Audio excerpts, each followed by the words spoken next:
नमस्कार, आप देख रहे हैं सेल्फ मेड ट्यूटोरियल।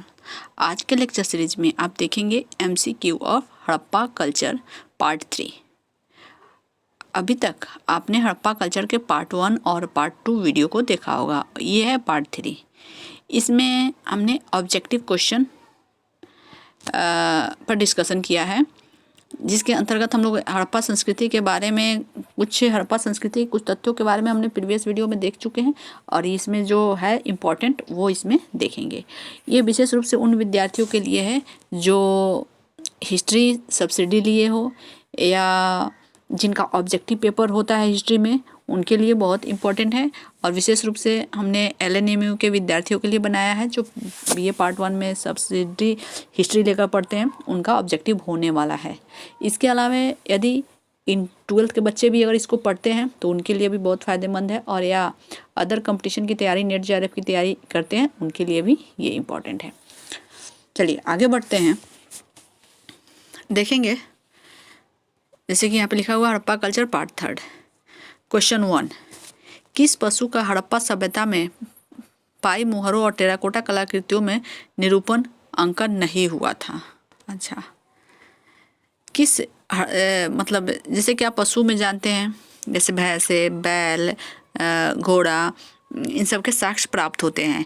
कैसे आपको पता चला कि ये साक्ष्य प्राप्त होते हैं? तो सिक्कों पर, मुद्राओं पर या अन्य कलाकृतियाँ जो बनाई जाती है उस पर इन पशुओं के चित्र मिले हैं। लेकिन वो पशु कौन है जिसके चित्र नहीं मिले हैं? तो वो है शेर।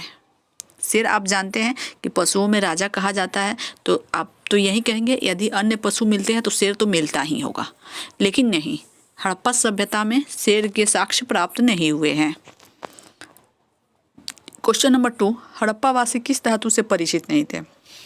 ओके, हड़प्पा सभ्यता के लोग या हड़प्पा वासी अन्य धातुओं से परिचित तो थे, जैसे कांसा, तांबा, पीतल, आंशिक रूप से। आंशिक का मतलब होता है मतलब जानकारी थी लेकिन बहुत कम मात्रा में, हर कोई उसको जानता नहीं था। लेकिन जिसके बारे में जानकारी बिल्कुल नहीं थी और जो जस्ट उसके बाद ही वो प्रचलन में आया, वो था लोहा। लोहा यानी कि हड़प्पा वासियों को लोहे की जानकारी नहीं थी। क्वेश्चन नंबर 3, किस हड़प्पा कालीन स्थल से युगल स्वाधान का साक्ष्य मिला? स्वाधान का साक्ष्य मिला मतलब किस स्थल से? स्वाधान का मतलब होता है कि वो जिन्हें डेड बॉडी को जलाया जाता है या दफनाया जाता है, तो उस तरह के साक्ष्य कहाँ से मिले हैं? तो लोथल से मिले हैं। वो भी युगल। युगल का मतलब होता है पेयर, यानी जोड़ा में 2 व्यक्तियों को एक साथ दफनाया गया है। व्यक्तियों के साथ कुत्ते या अन्य प्रसाधन यानी कॉस्मेटिक वस्तुओं को भी दबाया गया है, उसके भी साक्ष्य मिले हैं लोथल से। लोथल वो जगह है जो गुजरात के अनिलवाड़ा डिस्ट्रिक्ट में आता है, कठीवाड़ा डिस्ट्रिक्ट में आता है, और लोथल जगह बंदरगाह के लिए फेमस है जो गुजरात में है। क्वेश्चन नंबर 4, कपास का उत्पादन सर्वप्रथम सिंधु क्षेत्र में हुआ, जिसे ग्रीक या यूनानी लोग किस नाम से पुकारा लोगों ने?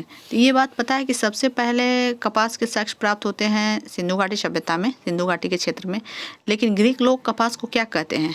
तो सिंडन कहते हैं, क्योंकि कपास का आयात निर्यात भी होता था। यहाँ के कपास विदेशों में भेजे जाते थे। यूनान, ग्रीक, ये सब जो होता था जगह, वहाँ ग्रीक को ही यूनान कहा जाता है। हमने गलती से कह दिया यूनान या ग्रीक, तो वहाँ जाता और वहाँ उसके ये व्यापार करते थे, जिसे वहाँ पे सिंडन कहा जाता था।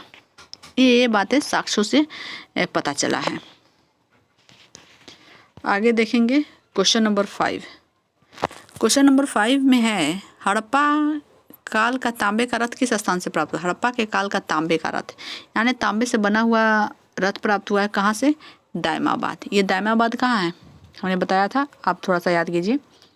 दायमाबाद महाराष्ट्र या ये कहे हड़प्पा सभ्यता का सबसे दक्षिणी भाग। दायमाबाद एक डिस्ट्रिक्ट है जो महाराष्ट्र में पड़ता है। क्वेश्चन नंबर 6, हड़प्पा वासी किन किन धातुओं का आयात करते थे? हड़प्पा वासी किन किन धातुओं का आयात करते थे? चांदी, टीन और सोना।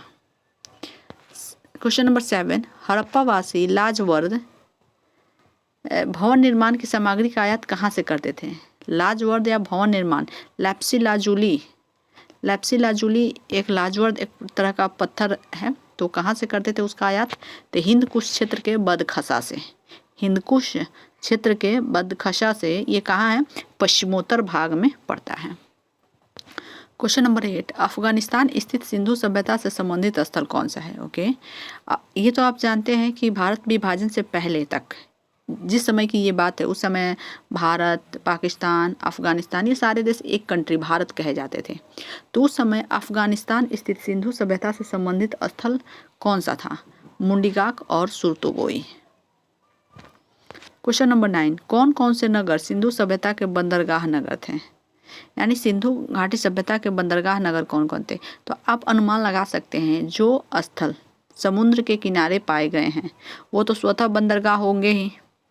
तो उसमें है लोथल, सबसे पहला नाम आता है, सुतकांगेडोर, अल्लाहदीनो, बालाकोट और कुंतासी। ओके, चलिए नेक्स्ट क्वेश्चन देखेंगे। क्वेश्चन नंबर 10, मोहनजोदड़ो से प्राप्त पशुपति शिव आद्य शिव मुहर में किन किन जानवरों का अंकन हुआ है?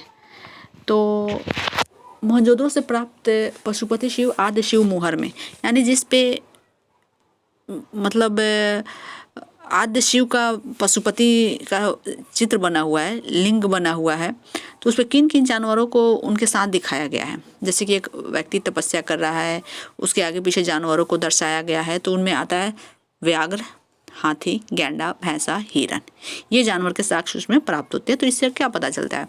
इससे पता चलता है कि सिंधु घाटी के लोग इन जानवरों से परिचित थे, जानते थे कि हाँ ये सब जानवर होते हैं। तो जैसे कि पहले हमने कहा कि शेर को वो लोग नहीं जानते थे। क्वेश्चन नंबर 1, किस हड़प्पाकालीन स्थल से नृत्य मुद्रा वाली स्त्री की कांस्य मूर्ति प्राप्त हुई है?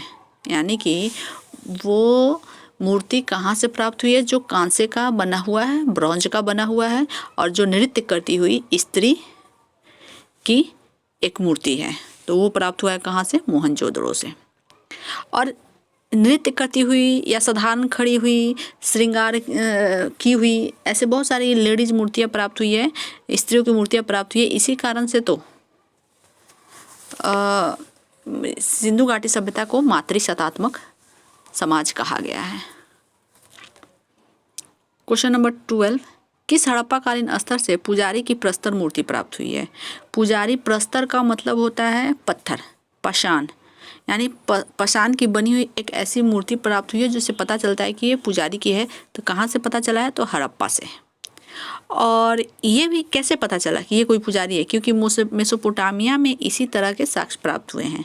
और साथ में एक बात और बता दूं कि यदि आप जानना चाहते होंगे कि हड़प्पाकालीन संस्कृति में राजनीतिक व्यवस्था किस तरह की थी, तो हड़प्पाकालीन जो साक्ष्य प्राप्त हुए हैं उसमें कोई राजनीतिक व्यवस्था के कोई विशेष साक्ष्य प्राप्त नहीं हुए।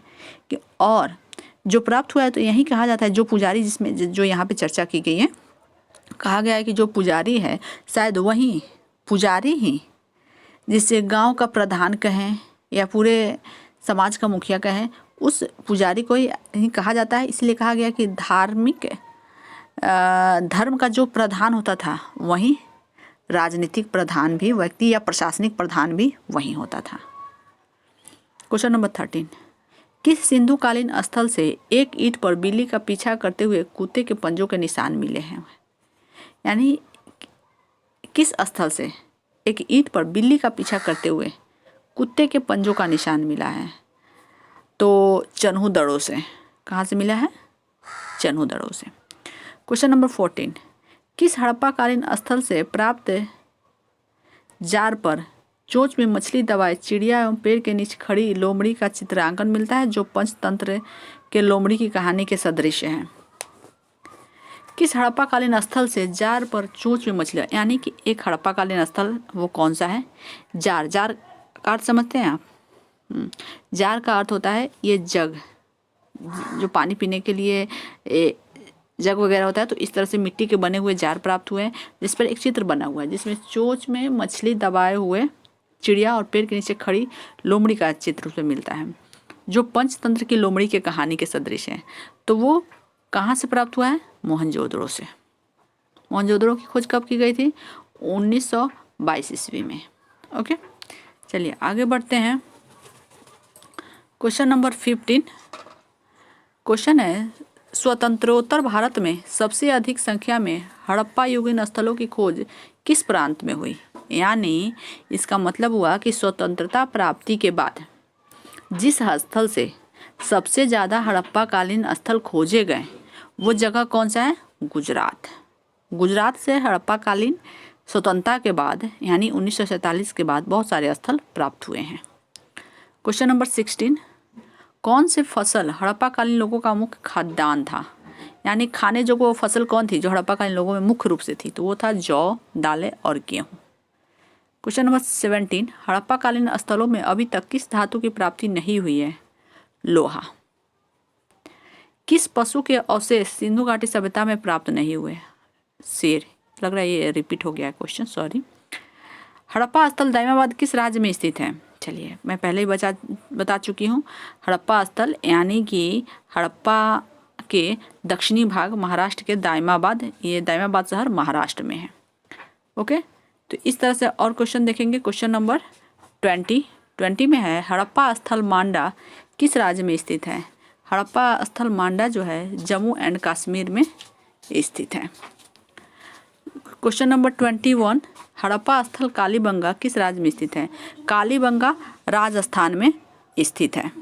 क्वेश्चन नंबर 22 हड़प्पा स्थल राखीगढ़ी किस राज्य में स्थित है? तो राखीगढ़ी जो है वो हरियाणा में है। ओके, तो ये था आपका इम्पोर्टेंट क्वेश्चन सिंधु घाटी सभ्यता का या हड़प्पा सभ्यता का है या कांस्य युगीन सभ्यता का है। तो इसका इम्पोर्टेंट क्वेश्चन है और इसी के साथ MCQ हड़प्पा कालीन समाप्त होता है। मैं वैदिक कल्चर और कुछ और इम्पोर्टेंट MCQ है जो मैं लेकर आऊँगी। आप चैनल पे बने रहें। अगर वीडियो आपको पसंद आए वीडियो को लाइक करना ना भूलें और इस तरह से अपने दोस्तों के बीच वीडियो को ज़्यादा से ज़्यादा शेयर करें और वीडियो देखते रहें। मैं फिर आती हूँ एक नई वीडियो के साथ। तब तक के लिए धन्यवाद।